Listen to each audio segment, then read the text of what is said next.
Buenas tardes. Le vamos a dar comienzo al segundo teórico de esta unidad 4, ¿sí? Que tiene que ver con los cuidados de enfermería en personas con alteraciones neurológicas. Y vamos a empezar hablando un poquito de trauma de cráneo, ¿sí? Como ustedes recordarán, el trauma de cráneo tiene que ver con aquellos traumatismos que sean, o lesiones físicas producidas sobre el tejido cerebral o sobre la bóveda craneal que pueden llegar a producir alteraciones en la función cerebral de forma temporal o permanente, ¿no? Dentro del traumatismo cráneoencefálico grave, es una de las causas, una importante causa de mortalidad e incapacidades en todo el mundo y la causa más común de muerte en traumatismo cerrado. Se estima que alrededor de 200 personas sufren un TEC por cada 100.000 habitantes. Afecta más a varones en una relación en 2 en 3 que en mujeres. La edad de máximo riesgo, digamos, para que una persona sufra un trauma de cráneo, ronda entre los 15 y 30 años, ¿sí? Es un rango bastante joven, razón por la cual genera enormes pérdidas en años potenciales de vida, ¿sí, no? Las personas que sobreviven a un TEC grave, ¿sí? Suelen quedar con bastantes huellas, digamos, o secuelas incapacitantes. Se estima que por cada 250 a 300 TEC leve hay 15, 20 moderados y 10, 15 graves, lo que conlleva altos costos económicos y sociales, ¿no? Muy bien. Entonces, para empezar a comprender un poco qué ocurre cuando dentro de estas funcionalidades o en las estructuras del sistema nervioso central, es necesario diferenciar entre injuria cerebral primaria y secundaria. También lo pueden encontrar como lesión cerebral primaria y lesiones secundarias, ¿sí?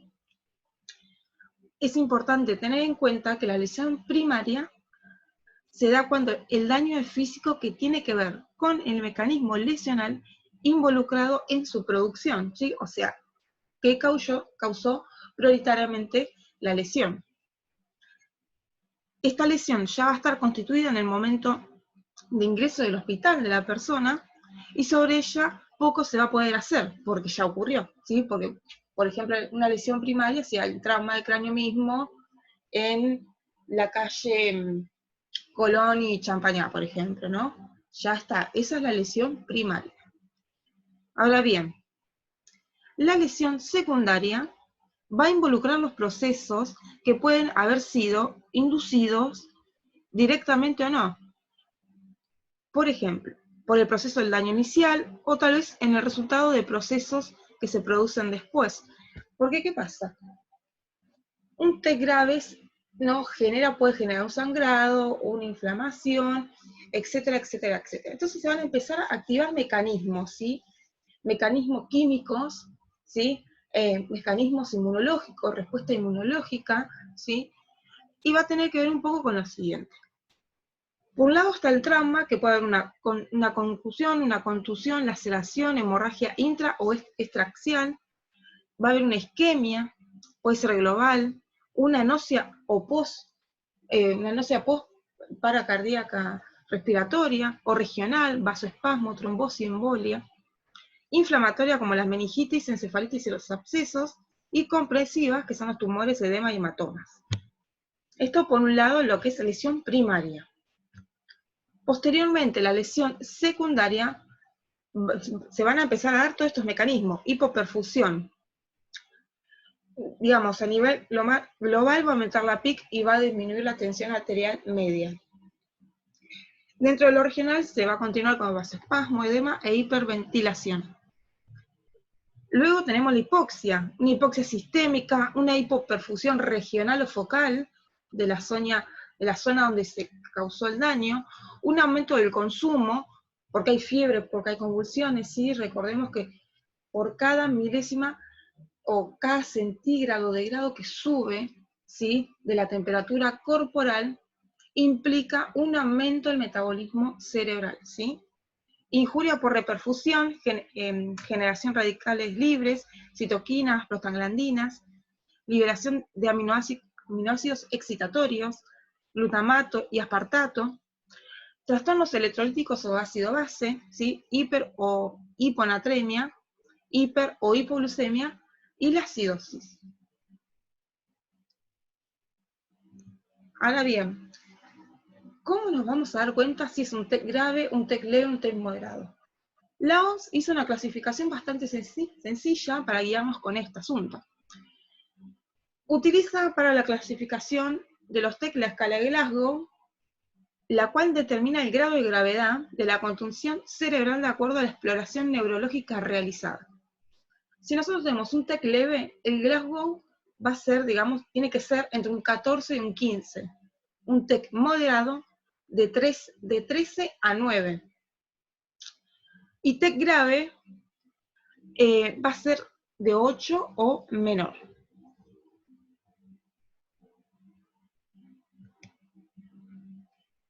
Continuemos un poco con las afecciones neurológicas. Vamos a hablar un poquito de ACV.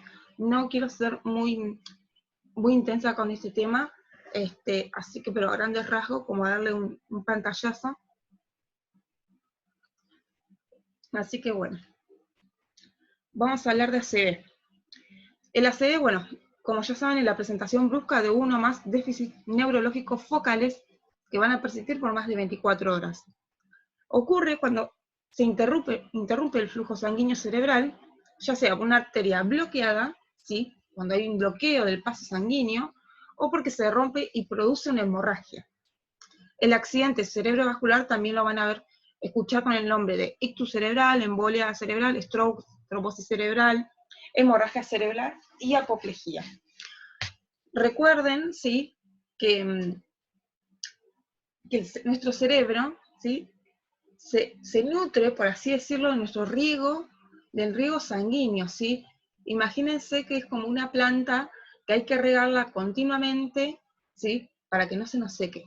Necesita glucosa y va a necesitar oxígeno, ¿sí?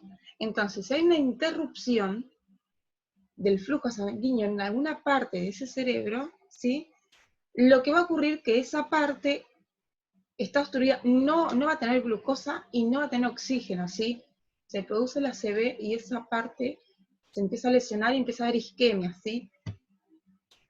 En Argentina es la segunda causa de muerte, la primera causa de discapacidad, segunda causa de demencia, se dan 126.000 casos por año y 300 casos por día y 15 casos por hora. Esta estadística está un poco desactualizada, es lo más actual que está dentro de la página para ver un poco de las estadísticas.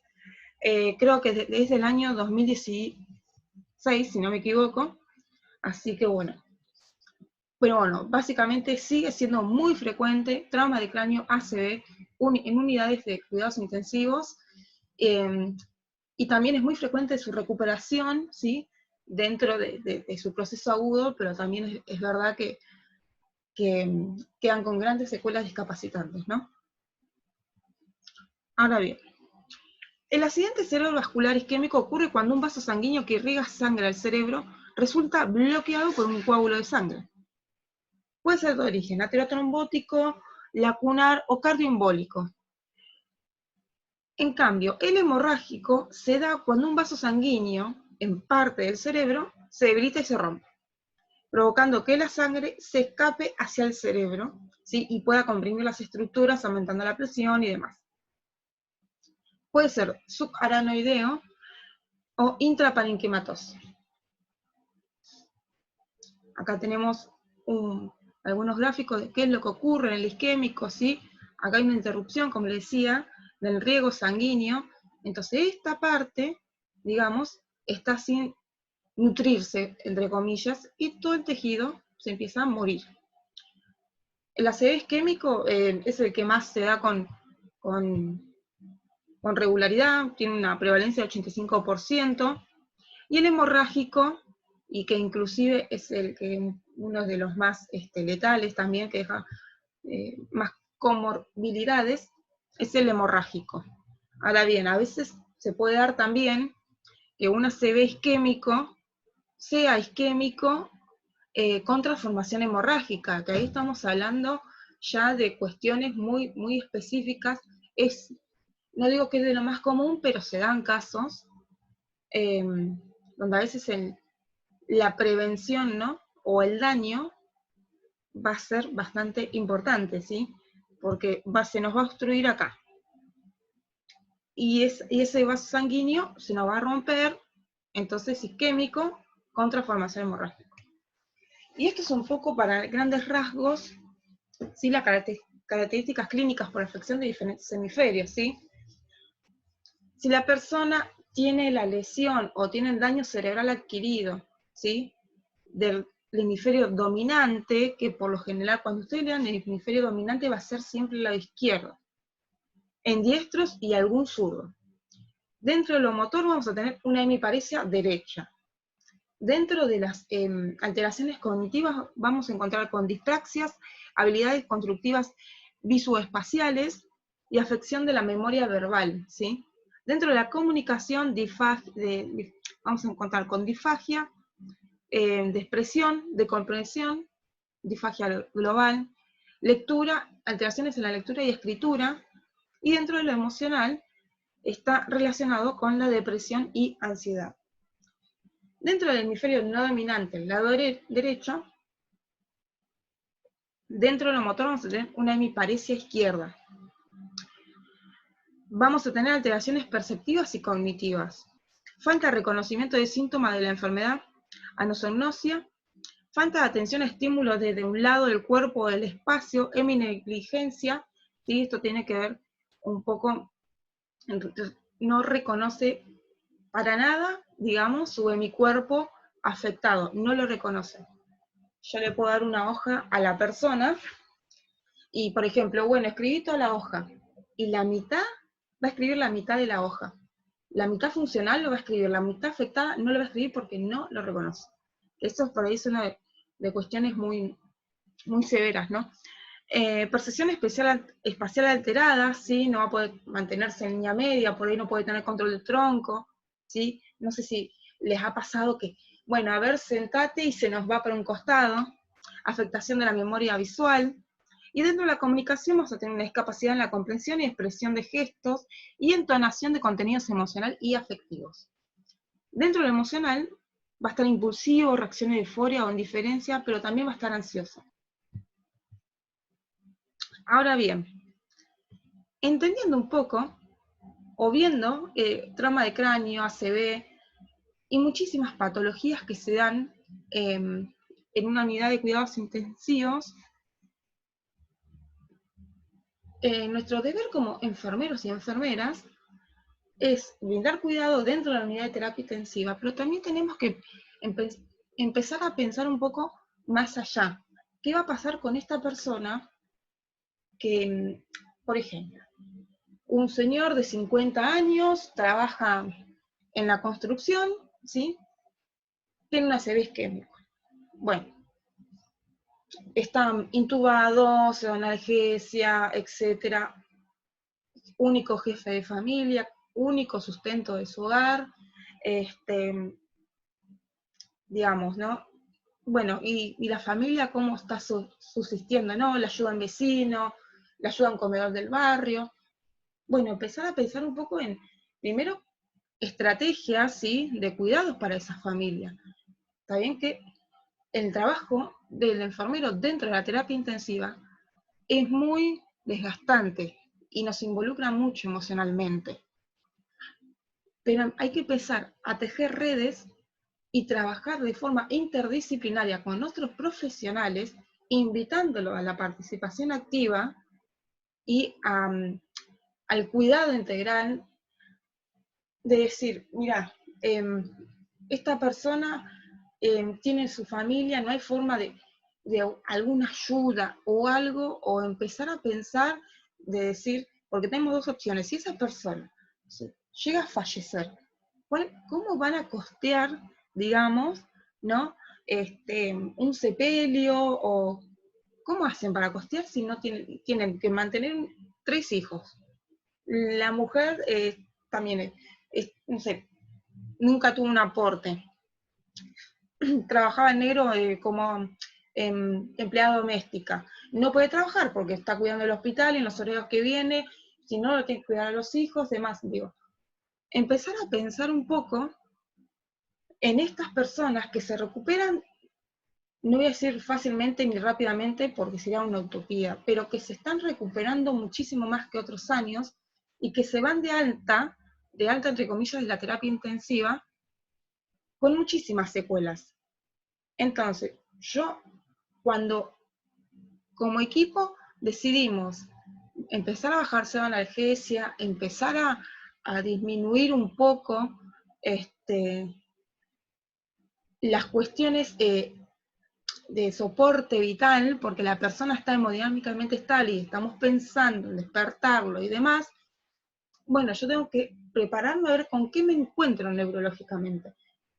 Me encuentro con una persona que tiene alteraciones neurológicas, con una persona que trabaja en albañil y que sé que no va a tardar muchísimo tiempo en volver a reactivarse en lo laboral, en lo social, y que posiblemente no lo haga. Bueno, esto de invitar a trabajar con el resto del equipo, trabajadores sociales, mira si le puede hacer certificado único de discapacidad, va a quedar con esta secuela, esta persona dónde va a ir, no tiene obra social, ¿no? Son cuidados que nosotros tenemos que empezar a pensarlos también para el post, ¿no? Esto lo digo dentro de la estadía de la unidad de cuidados intensivos, ¿sí? Porque si no se demora muchísimo todo, pasan mucho tiempo internado hasta que un lugar los admite, puede iniciar su rehabilitación, y lo ideal es que en un trauma de cráneo y en una ACV, ya sea de origen isquémico o hemorrágico, la rehabilitación empiece de forma, a los 3 meses, mínimo a los 3 meses tienen que empezar a rehabilitarse, ¿sí? Entonces, de forma activa, de forma, pero bueno, digo como para mirar un poco más allá y no focalizarnos por ahí en las cuestiones puramente prácticas y poder dar una solución, o no sé si una solución, pero empezar a tejer un poquito de red para que se agilice toda la cuestión burocrática el día de mañana con esta persona, ¿no? Que queda con una discapacidad importante. Ahora bien, vamos a hablar un poco de la PIC, ¿no? La PIC, a ustedes les comenté un poquito en el teórico anterior de algunos signos y síntomas que yo puedo evaluar que me van a detectar un aumento de la PIC, ¿sí? Entonces, ahora bien, ¿qué es la PIC, no? Bueno, presión intracraneal, ¿sí? Es la resultante de la presión ejercida por los volúmenes intracraneanos sobre la bóveda craneal, ¿no? La onda de PIC va a depender de la entrada y salida rítmica, de la sangre de la cavidad craneana y del estado de los componentes intracraneanos. Informa sobre una distensibilidad cerebral y las condiciones de la vasculatura. Entonces, tenemos que medir esta PIC, sobre todo por estas personas, un trauma de cráneo, una ACV va a requerir neurocirugía, o sea, vamos a tener que brindar cuidados en neurocríticos. Va a venir por ahí con un catéter de PIC o con algún dispositivo de medición, ¿no? Entonces, ¿por qué nosotros queremos conocer? ¿Por qué tenemos que medir? ¿Cuál es el objetivo? Bueno, uno es identificación de las tendencias de cambio de presión, valorar respuestas a las medidas destinadas a controlarla, permitir reducir la presión de perfusión cerebral. Y acá tenemos algunos ejemplos de catéteres de medición de PIC. Puede ser intraparenquimatoso, subdural, y los criterios de colocación de catéter de PIC suelen ser un T grave, hidrocefalias, aneurisma de buen grado o mal grado como una cranectomía, hematomas intraparenquimatosos, aneurisma hipertensivo, malformaciones arteriosas, arteriovenosas, una PIC subdural y el intraparenquimatoso. Acá tenemos, no sé si pueden ver, creo que se ve bien, ¿sí? Diferentes dispositivos, ¿no? Y de acuerdo a la lesión, es donde se va a decidir colocar. Entonces, como para tener en cuenta, la PIC normal se da cuando las medidas terapéuticas para mantener la PIC por debajo de 20 milímetros de mercurio. Ahora bien, ¿esto cómo se hace? Según la doctrina de Morrow-Kelly.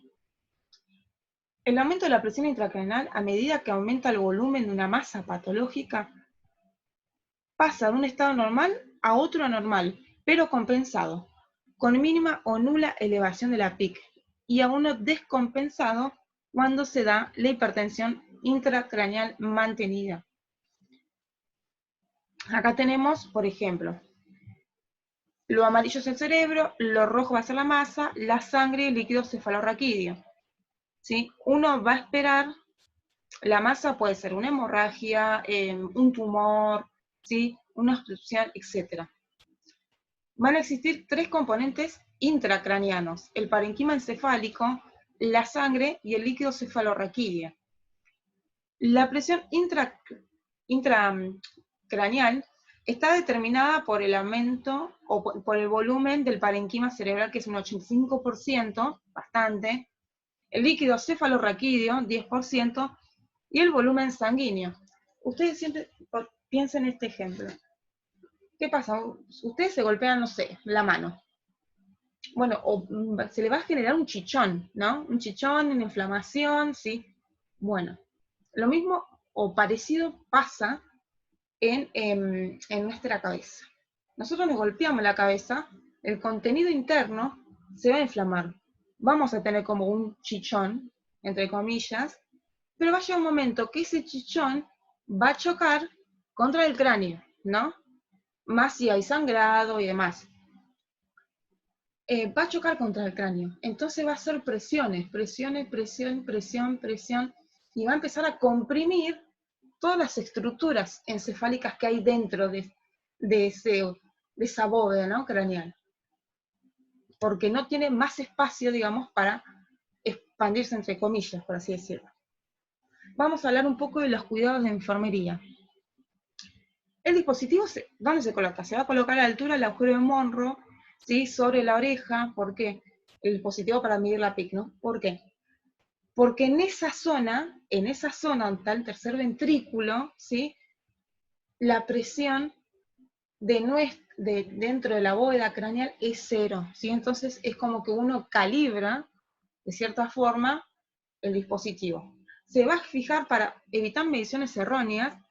Esto se realiza si es un catéter intraventricular o un tornillo subaramideo. Es cuidado de enfermería por turno,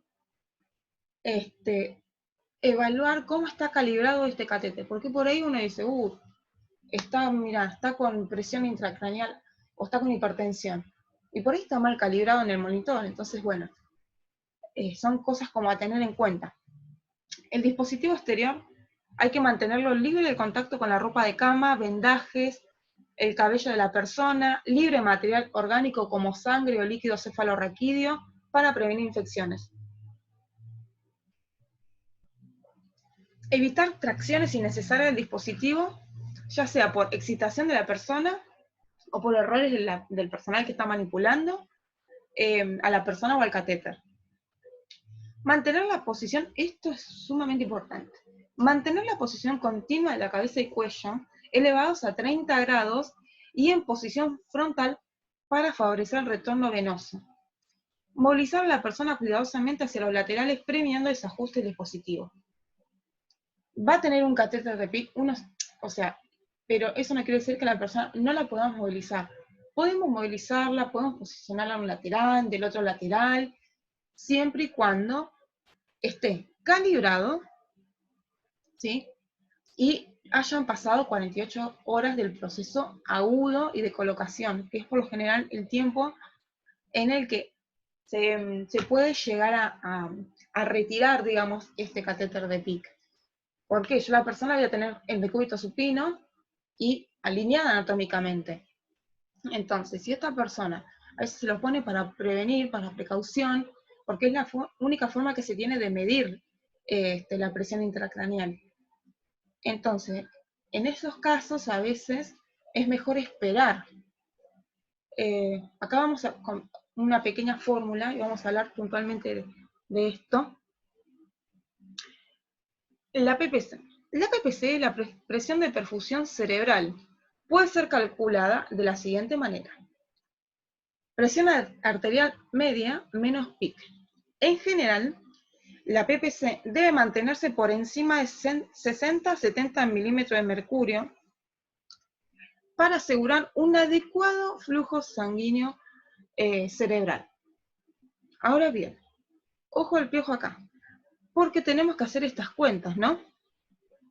Para asegurar el flujo sanguíneo cerebral. Tenemos, a veces digo tenemos, porque me incluyo, que me ha pasado, la costumbre de mirar solamente el parámetro, el monitor, de la presión intracraneal, ¿no? Y bueno, está bien de presión intracraneal, perfecto, dentro del rango normal, no sé, tiene 13 milímetros de mercurio, bárbaro, perfecto. Pero ojo acá, por ahí la persona está hipotensa, la presión arterial media no está dentro de los rangos que tiene que estar. Por lo tanto, el flujo sanguíneo cerebral va a estar alterado. Y la PPC también. Este cálculo es re importante. Toma 2 minutos. Tenemos la PAM en el monitor. Tenemos la PIC en el monitor. 2 minutos, tomémonos el resultado de la PPC. Que esté por encima de estos valores. Si no, ese cerebro no está recibiendo oxígeno ni glucosa, ¿sí? Ahora bien, en situaciones del proceso agudo, la PPC es el determinante más importante del flujo sanguíneo cerebral. Tenemos que considerar una volemia adecuada, se puede requerir la administración de cristaloides o coloides y evitar la administración de soluciones hipotónicas en las primeras horas de injuria cerebral, por lo que es destroza el 5% y ringe el lactato, porque produce edema cerebral osmótico y aumento de la PIC. Esto a tener en cuenta. Considerar el uso de noradrenalina, simple o doble, concentración para lograr la PPC adecuada, porque si yo tengo a la persona que se está hipotensando, yo voy a querer aumentar la presión arterial media. Entonces, posiblemente la indicación del resto del equipo va a ser, bueno, vamos a preparar inotrópicos para aumentar esto, regular esto, la PPC, y garantizar el flujo sanguíneo cerebral. Bueno, dentro de todo este combo tenemos siguientes componentes básicos de cuidado, que tiene que ver con la alimentación, analgesia, sedación, prevención de tromboembolismo, cabecera de la cama elevada, profilaxis de úlceras por E3 y el control de glucemia, ¿sí? Acá tenemos, por un lado, la nutrición enteral continua va a incrementar el flujo sanguíneo mesentérico, va a mantener la integridad de la mucosa gastrointestinal, va a promover la motilidad y peristalsis gastrointestinal. ¿Cuándo debemos comenzar la alimentación con esta persona? Se recomienda dentro de las 24 o 48 horas, ¿sí? Las primeras 24 y 48 horas. Debe recibir la totalidad de los requerimientos calóricos necesarios dentro de los 7 días posteriores a la injuria cerebral, ¿sí? Estas personas suelen estar muy catabólicas. Si no lo tolera de forma enteral dentro de las 48 horas, debe optarse por la nutrición enteral postpilórica, y si la misma no es tolerada, se debe pasar o pensar en estrategias de nutrición parenteral. ¿Sí? La persona se tiene que nutrir a como dé lugar. La persona tiene que empezar con su nutrición y nosotros estamos encargados de que se cumpla con el esquema de nutrición enteral pautado, ¿sí? Y de registrar, anotar y avisar cualquier efecto secundario de la nutrición enteral, ¿sí? Como decíamos, el cerebro no almacena la glucosa, su fuente primaria de energía, va a depender de la provisión constante de la circulación cerebral para mantener el metabolismo basal. Sin ellas las neuronas se morirían, serían disfuncionales, ¿no? Ahora bien, dentro de la analgesia, lo que es de elección es el remifentanilo, fentanilo, morfina y la desmetrozona. Y tenemos que tener en cuenta que el dolor va a impactar negativamente la recuperación de la persona y por lo general va a aumentar la presión. aumenta la pique. La persona con dolor va a sentir, por la enfermedad base, va a sentir dolor, y además por los procedimientos invasivos que nosotros hagamos, como los cambios de cúbito, la aspiración de secreciones, curación de herida, extracción de sangre, y la importancia de poder evaluar el dolor en la persona. Obviamente si está despierto será un golazo, con la escala gráfica, con la persona, y con la escala gráfica o la escala EVA, ¿sí? Y la persona se da a evaluar equivalentes tales como, si puede ser somático, expresiones faciales, movimientos, posturas, y dentro de lo fisiológico tenemos algunas cuestiones como son la taquicardia, la hipertensión, taquipnea, y la desadaptación al ventilador. La administración continua de analgesia es mucho más efectiva, obviamente, que la administración en bolos, ¿no? Dentro de la sedación, dentro de la elección sería el propofol. Se recomienda contar con un protocolo de pseudoanalgesia, ya que la misma está asociada a complicaciones graves como riesgo de trombosis venosa profunda, reducción de la motilidad intestinal, hipotensión arterial, inhibición de los reflejos protectores de la vía aérea y un prolongado uso de la ventilación mecánica. Y el bloqueo muscular solamente se usa cuando sea necesario y por el menor tiempo posible. Acá tenemos la escala de RAS, que ustedes ya la conocen. Como norma general se recomienda un RAS entre 0 y 2. En las personas neurocríticas agudas, recientes, un RAS de menos 5, el menor tiempo posible, ¿sí? Una sedación muy profunda. Vamos con las profilaxis de tromboembolismo. Bueno, acá tenemos un sistema muy sofisticado, que por ahí en algunas unidades de cuidados intensivos cuentan y otras no, que es un sistema de profilaxis mecánica no invasiva diseñado para reducir la tendencia de TBP, mediante un método de compresión neumático intermitente que reduce la éstasis venosa de las personas hospitalizadas al movilizar la sangre en las venas profundas de la pierna, mimetizando la acción natural de una bomba de las pantorrillas a los pies. La verdad que son dispositivos que están muy buenos. Se recomienda utilizar dispositivos de compresión secuencial, salvo contraindicación, como puede ser una fractura, o terapia farmacológica posterior a 48 horas con coagulograma normal. Bueno, que estas pueden ser enoxaparina, heparina sónica y heparina cálcica. No obstante, si uno obviamente no tiene, digamos, esta aparatología sofisticada, vamos a movilizar. La movilización, chicos, chicas, es lo mejor que hay. Movilizamos una pierna, tenemos 5 minutos y no tiene un catéter de PI, ya pasó el proceso agudo y demás, sentémonos un rato, ¿sí?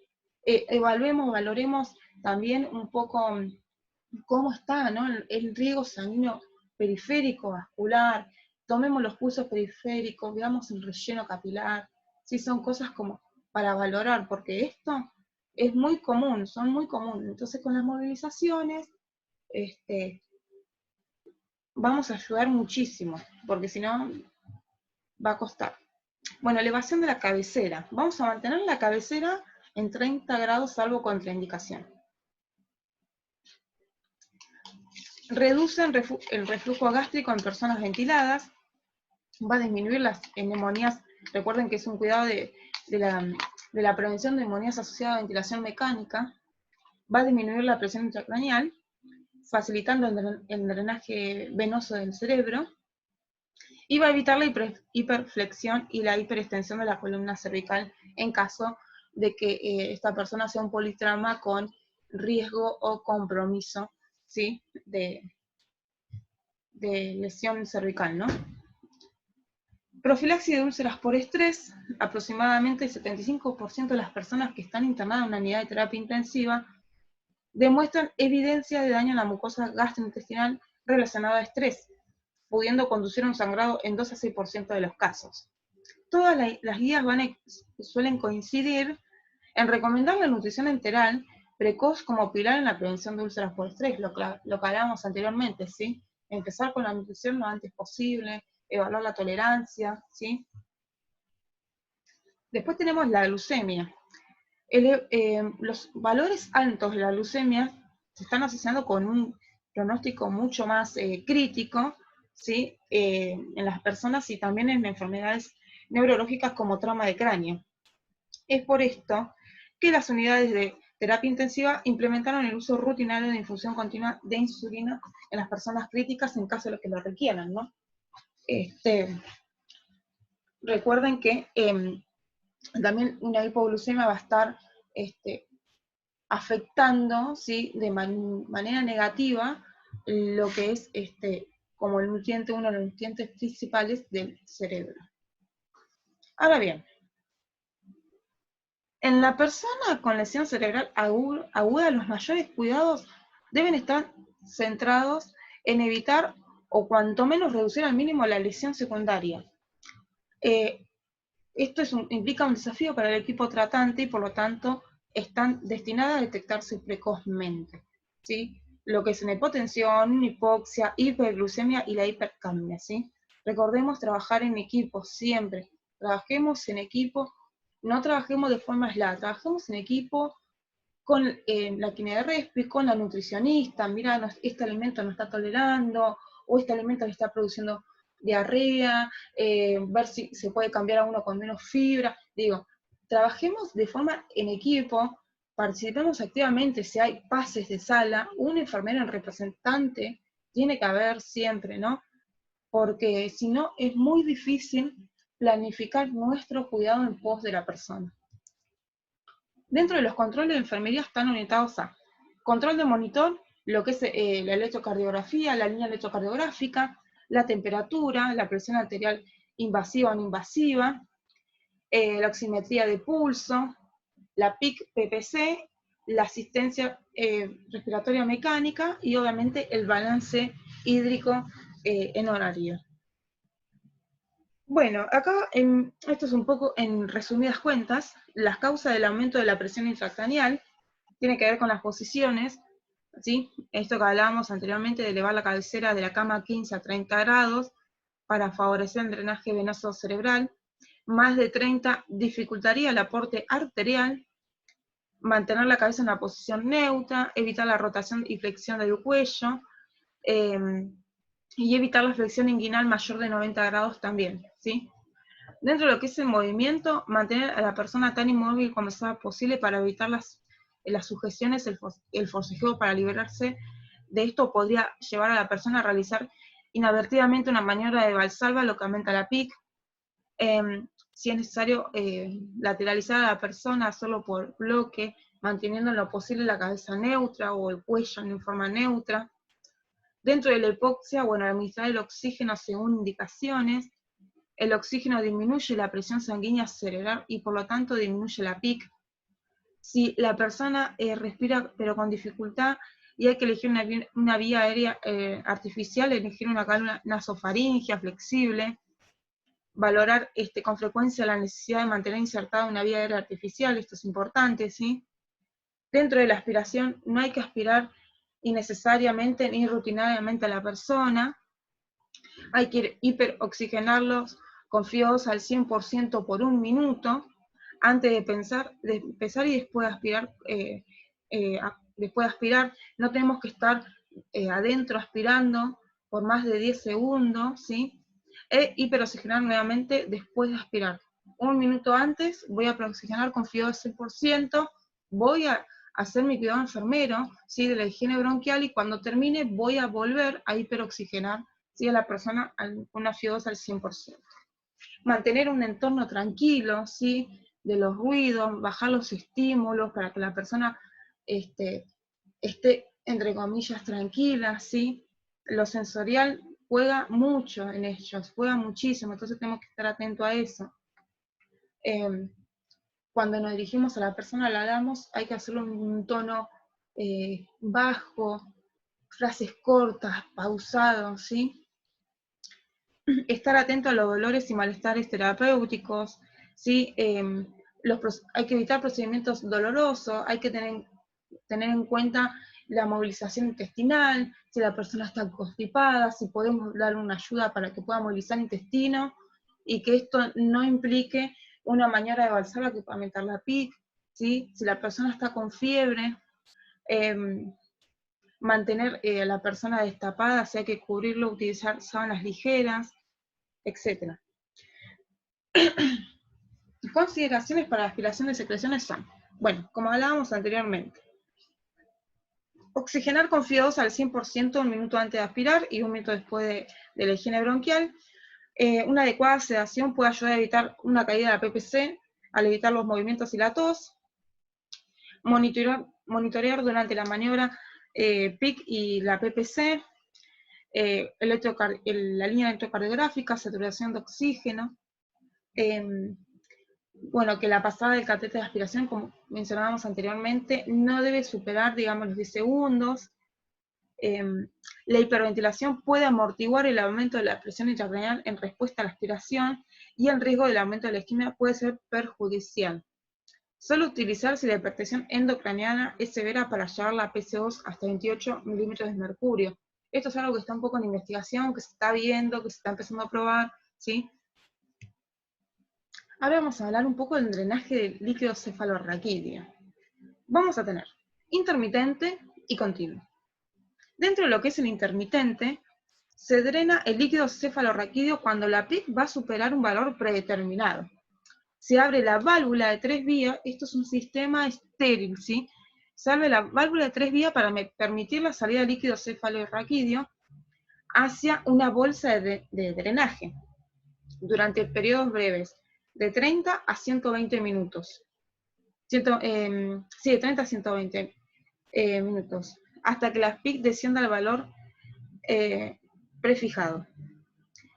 Dentro de lo que es lo continuo, se coloca la cámara del sistema de goteo a una altura sobre el agujero de Monro a 15 centímetros, ¿no? Recuerden que el agujero de Monro es donde en teoría da 0, ¿sí? El sistema se va a dejar abierto para que el líquido cefalorraquídeo drene a la cámara y de esta a la bolsa de drenaje. Ahora vamos a mostrar algunas fotos.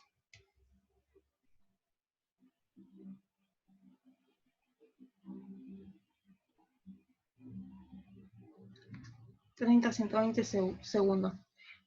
Perdón, acá yo le dije minutos y segundos. Líquido cefalorraquídeo. Bueno, esto es importante en cuanto a las características. Si es cristal roca, que es lo normal, hay que ver si está ceroso, cerohemático, hemático. Tenemos que registrar las características y el color. ¿Sí? Acá tenemos la cámara y esta la bolsa de drenaje, ¿no? Drenaje. Vigilar la cantidad del drenado, no superar los 20 mililitros hora, y hay que vaciar la bolsa con técnica estéril antes de que supere la cuarta parte, ¿sí? Esto tiene todo un sensor que va conectado, digamos, a la persona. Muy bien, entonces dicho esto, las complicaciones de la hipertensión endocraniana. Lesiones secundarias. Hipoxia, acidosis, hipohiperglucemia, hipohipernatremia, convulsiones y la anemia. Dentro de las infecciosas, lo conocido como neumonías, itus, meningitis, sinusitis, ventriculitis, pueden conducir a falla multisistémica, ¿sí? Complicaciones por inmovilidad, respiratorias, vasculares, tromboembolismos, lesiones por presión, disminución de la pérdida de masa muscular y estreñimiento, ¿sí? Como para reforzar un poco, ¿sí? Estas personas suelen quedar con secuelas discapacitantes bastante graves y con neuropatía del sujeto crítico, ¿no? Entonces, como una vez pasada siempre la parte aguda y haciendo especial hincapié en estos cuidados, debemos continuar, digamos, con las prioridades que serían un acceso y garantizar un acceso a la salud en un tercer nivel de atención que pueda garantizar su rehabilitación, ¿no? Como otro derecho de una persona que queda con alguna discapacidad. Bueno, así que esto es todo por hoy. Cualquier duda, ya saben que pueden contactarse conmigo de forma privada, así que los espero. Muchas gracias.